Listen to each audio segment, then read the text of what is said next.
Today I get to celebrate 10 years of not drinking. 10 years ago, I made a choice to quit drinking. And it wasn't on my own free will. I did make that decision myself. However, what led me to that decision was getting a DUI. So it had to take a big thing for me to realize that I had a problem. And after that, what I chose to do from that experience was to quit drinking and commit myself to, I guess, a better version of myself, where I knew that if I had continued drinking and kept doing the same things, what would happen is I would find myself in the same situation over and over and over again. And everything that I had been working towards and was working towards was eventually going to go away. And I knew that if I had continued with drinking and kept making the same decisions, I would get the same results, and I would feel that I was going to waste my life if I hadn't made that decision, because everything that I've been working for and towards was going to get taken away. And so that was 10 years ago, and I haven't had a drink since. And I want to share with you today what 10 years of not drinking taught me. The first thing is you can do hard things. At one time in my life, I felt like it was impossible to say that I would go without drinking. That to imagine that there was a day or a weekend or whatever it may be that I wouldn't be drinking, it's crazy to think about. It was something that I depended on for many years. It was something that I used to cope with, and it was my safety net. It was something that was a part of my personality at the time. It was who I was. I was a heavy drinker. It was something that I enjoyed doing, and something I loved, and felt like it was a chronic addiction for me, and it was something that I couldn't be without. And what I've come to realize since then is that you can do hard things, whether it's quitting drinking, whether it's quitting a substance, whether it's leaving a job, whether it's ending a relationship, getting out of a marriage, losing a friend, whatever it is, right? It doesn't have to be so big and catastrophic and life-changing. It can be as simple as maybe you're choosing to start exercising, maybe you're starting to eat healthier, I don't know. But at the end of the day, I want people to know that you can do hard things, and my version of hard is different from your version of hard, and it always is subjective. What thing that you can do though is do the hard things. It doesn't have to be scaled to a high level. Meet yourself where you're at and adjust what you can do for that day and continue to build. So I want people to know that the most important thing I've learned out of these 10 years is that you can do hard things. Number two is you're not your behaviors. Oftentimes people associate their identity and their character with their behaviors. It's not to say that they're not related or associated together, but it's to say that if you're somebody who's drinking, what happens is, depends on the person, right? For me, I kind of sucked because I became a shitty version of myself while I was drinking. And I've come to realize that people are not your behavior. So if you're somebody who's struggling with drinking or addiction in general, you're associating the behavior of what you're doing with who you are as a person. And that's not it, right? You're not your behaviors. And I want you to know that there's a difference between you and your behaviors. Behaviors are things that you do, right? You're responding or reacting to certain things, right? It's things that you were taught. Versus being you, you're just you. You're human. You have an experience. You are filled with so many different things. And so if you identify as somebody who is a drinker, then that's not necessarily true. It's just an action that you're doing. It's not who you are. It's just part of what you're doing, and it's a behavior, and you can change behaviors. They're not easy, but they're possible and they're doable. You just have to really honestly accept that you're not your behaviors, and that they can be changed, and that if you seek out help, it's going to be given to you. But you're not your behaviors. You're not what you do. You are what you choose to do after that, right? So for me, if I would have continued to say, oh, I'm an alcoholic, Even though I haven't drank in 10 years, I would still be associating myself that that's who I am. But I'm not my behaviors, I'm me. Number 3, you're not broken, you're human. A lot of people think that and feel that they're broken because of how they feel or what they've experienced or what they're struggling with. And honestly, I really fully undoubtedly believe that we all need to give ourselves more grace, compassion, and empathy so that we can start healing through those difficult things, because you're a human having a human experience, responding and reacting in the best way you know right now. And so you can't get mad at yourself for being human, right? Because we're all going through experiences, and some people have had resources and skill sets that you weren't taught yet, and so it makes it harder for you. And so people think that they're broken because of how their behaviors are and how they're, going about how they respond and react to their emotions. And we feel bad because, honestly, sometimes emotions make us feel shitty, right? Or we feel shitty because of how we behaved.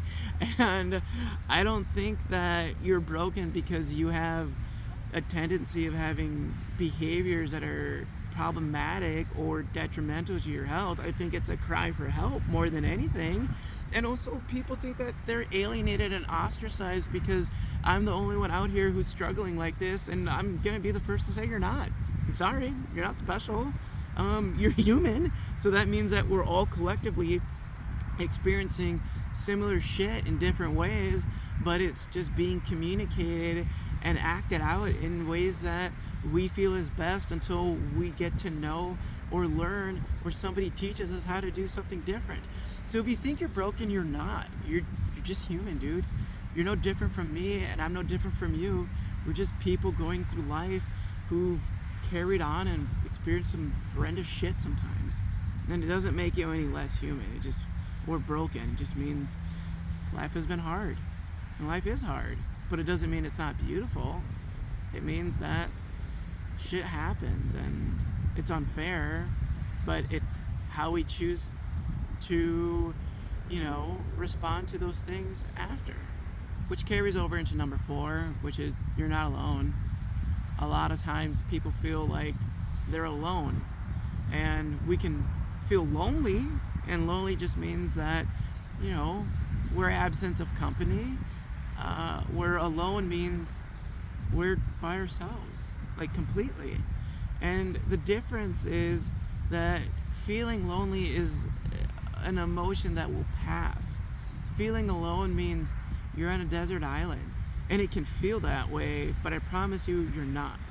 Addiction and alcoholism and all these other labels that we want to give these things, they don't discriminate. They don't only affect certain people. They affect everybody from all walks of life. And everybody goes through life in ways that impact you, and it's not to be measuring against each other, right?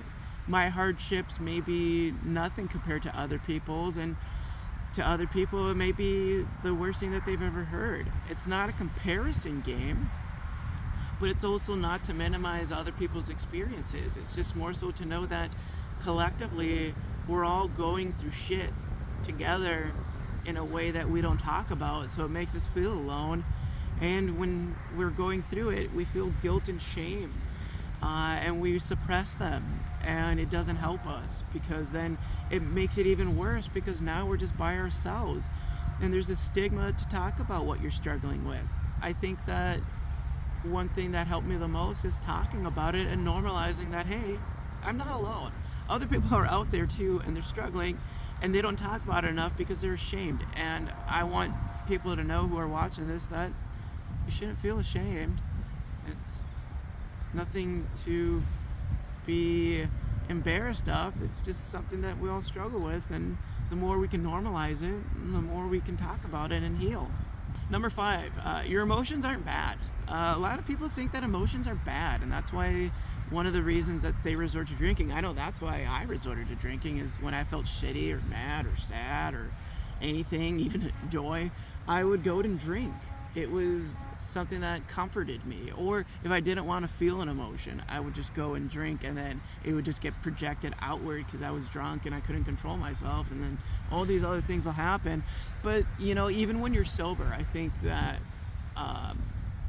what happens is we associate feeling bad with there's something wrong with me, or I've done something bad, or something's not right, something's wrong.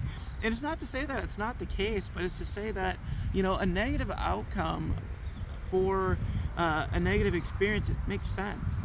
If I touch a stove that's hot and my hand gets pulled away because it's burning, that's the right reaction to have. So if you experience something shitty and you feel shitty about it, that's a normal reaction, cause and effect right there. But it's that we think that these emotions that we'll experience are like detrimental to us, that they'll hurt us, that they'll kill us, that whatever it is, right? The worst thing in the world will happen when we experience these feelings.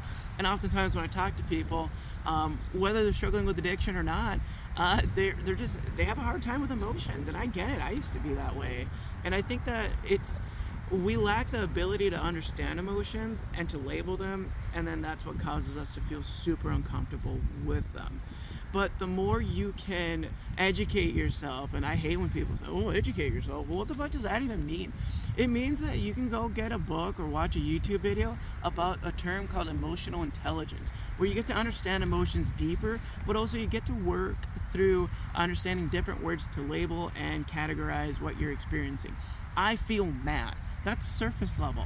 I feel hurt because I'm not feeling understood right now. That's why I feel upset. You see how you can break it down and further explain what you're actually experiencing versus just being, surface level. And it's not to say that you're doing it because you want to, it's just because you don't know it. It's a language barrier. So the more that you can help yourself understand these things, or hire a therapist, you'll be able to widen your vocabulary to help you understand that emotions aren't bad. Which leads to number 6, that therapy helps. Therapy fucking helps a lot, dude. And sometimes this breaks my heart to hear, but people have shitty experiences with therapists because sometimes, let's be honest, in any profession, we're gonna have shitty people, and it sucks, especially if you're working with a therapist, because that's a really vulnerable thing to be doing with somebody. And so therapy does help a lot if you find a right therapist, and it takes a little bit of time to build up into trusting that person. But I cannot tell people enough how helpful and useful therapy was for me in my journey. I did 18 months of it. That's excessive. I also explain it as if I did a jail term, but I didn't.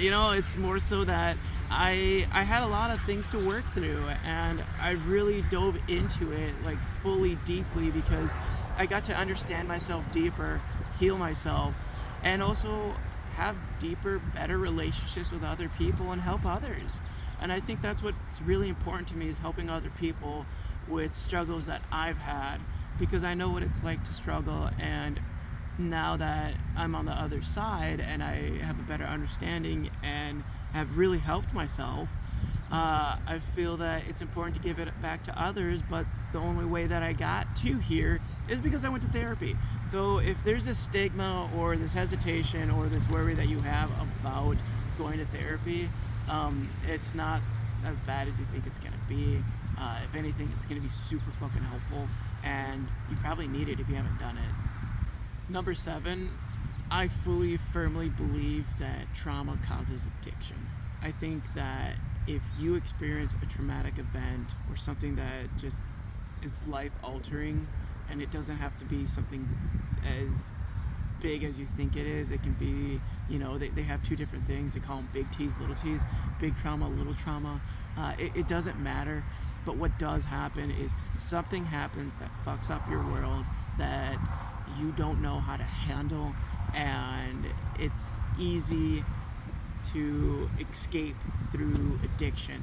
And I'm not saying that addiction's easy. I'm just saying that if I don't want to experience what I'm feeling, I can go to drinking or drugs or eating or sex or whatever other addiction you can find yourself struggling with. It doesn't have to be extreme, but it's that we're avoiding a feeling because something horrendous happened to us or life-changing, and it made us feel a way that we feel was irreversible.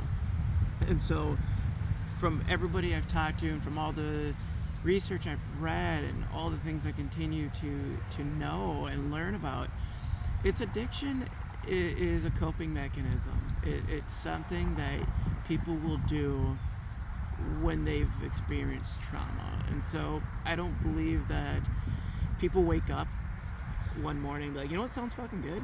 Being addicted to meth, or becoming an alcoholic, or whatever else you can label yourself as somebody who's struggling with a drug addiction, right? Or just behavior that we're not proud of. It's that either somebody demonstrated that for us, or somebody introduced us to it, or we slowly found ourselves escaping, and it just built up to a point where it does impact your life, where the consequences of it is detrimental to your well-being.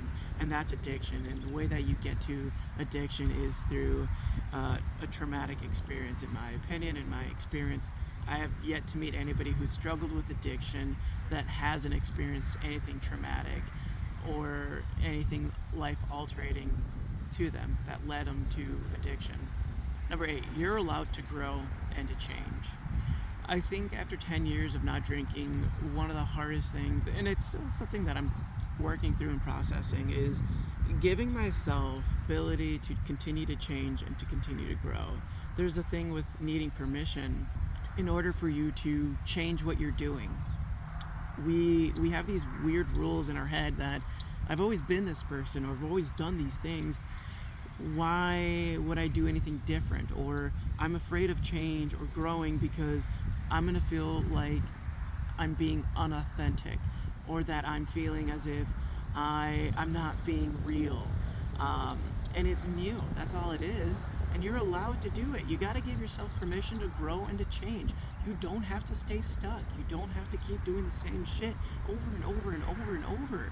Dude, you are allowed to grow and to change. You need that permission from yourself, no one else.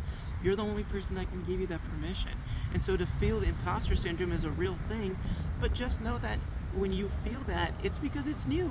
It's different. Of course you're gonna feel that way because you haven't been able to master it yet. You haven't been able to feel comfortable with it. It's a new experience.